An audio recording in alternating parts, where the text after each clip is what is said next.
Les Abbassides sont ceux qui ont eu le califat après la dynastie des Omeyyades, et ils ont eu parmi eux un calife qui était un homme de bien, un calife droit, le calife Haroun al-Rachid. Ce calife-là vivait à Bagdad, et il avait un fils. Son fils était le prince, mais ce prince-là, il ne recherchait pas le bas monde. Il vivait loin du luxe, il était ascète.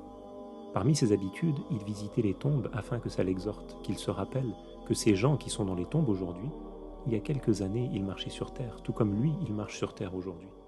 Quand il voyait les tombes, il se disait ces gens-là vivaient avant et ils possédaient ce bas monde.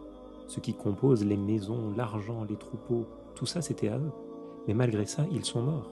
Et ce bas monde ne les a pas sauvés et ils ont pris place dans leur tombe. Il s'exhortait, il se rappelait de l'au-delà et il pleurait. Un jour, il est rentré dans le palais et il portait des vêtements qui étaient modestes. Alors, les gens qui étaient dans le palais et qui l'ont vu, ils le connaissaient, ils ont été étonnés. Et certains, ils ont même commencé à parler sur lui et à le blâmer. Alors le prince a vu un oiseau qui était sur le rebord d'une des fenêtres du palais. Il l'a appelé. Ô oiseau, par celui qui t'a créé, pose-toi sur ma main. Alors l'oiseau s'est envolé et il est venu se poser dans la main du prince. Le prince par là, il voulait leur montrer ce qui compte, ce n'est pas les habits, ce n'est pas l'argent, mais ce qui compte en réalité, c'est d'être parmi ceux qui sont agréés par Allah, qui ont un haut degré selon le jugement de Dieu. Puis un jour, le prince a décidé de partir vivre hors du palais. Il est parti et il a pris avec lui un mushaf, un livre de Coran et une bague. Et il est allé chercher du travail. Il a travaillé avec des maçons dans la construction, il travaillait dur. Il abattait à lui seul le travail de 10. Le chef de cette entreprise s'appelait Abu Amir. Quand il a vu le prince travailler, il a été étonné. Un jour, il était en train de l'observer construire un mur. Le prince prenait de l'argile, il posait l'argile et les pierres venaient se poser sur l'argile pour bâtir le mur sans que ce soit le prince qui les porte. C'était là un prodige que Allah lui avait accordé parce qu'il était parmi les saints. Abu Amir s'était attaché au prince. Son cœur s'était attaché au prince parce qu'il a vu tout ce bien qu'il a pu voir de lui. Mais peu de temps après ça, le prince est tombé malade. Alors Abu Amir lui rendait visite. Alors que le prince était proche de la mort, il a dit à Abu Amir, « Lorsque mon âme quittera mon corps, lave-moi, enveloppe-moi dans ma djoubba. » C'était une vieille djoubba qu'il avait.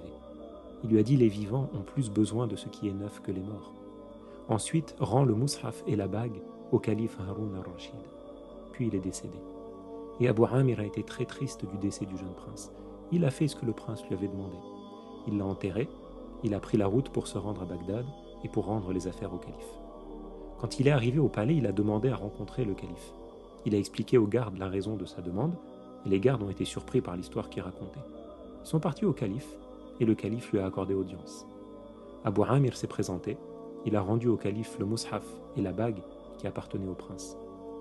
Quand le calife a vu les objets, il a compris que son fils était décédé. Alors il a baissé la tête et il s'est mis à pleurer. Le prince avait une grande place dans le cœur de son père. Alors le calife a demandé à Abu Amir de le conduire à la tombe de son fils.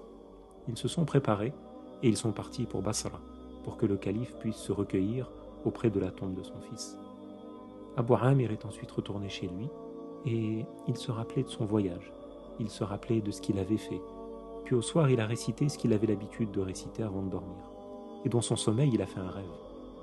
Dans son rêve, il a vu une grande coupole. Et au-dessus de cette coupole, il y avait un nuage qui était rempli de lumière. Quand ce nuage a disparu, il a vu le prince qui l'appelait et qui lui disait « Ô Abu Amir, que Allah t'accorde le bien.